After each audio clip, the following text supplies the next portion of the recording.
One of the basics of reporting is observation.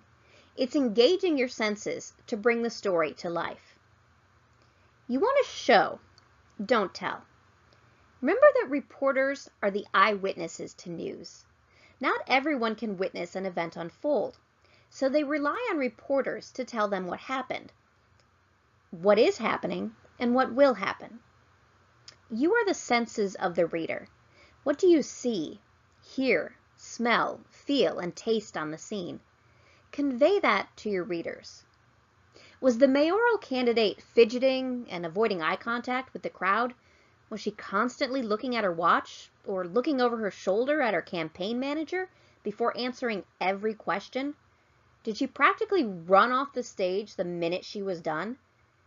Now, all of these things don't mean the mayoral candidate was lying. Maybe her child had just been in an accident and she was racing through the press conference to get to the hospital.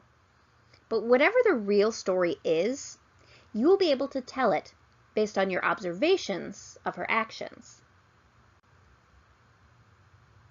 Engage your senses when reporting. Start with your sight. What do you see? You see the mayoral candidate fidgeting, looking nervous, checking her watch, and looking over at her campaign manager. So what do you hear?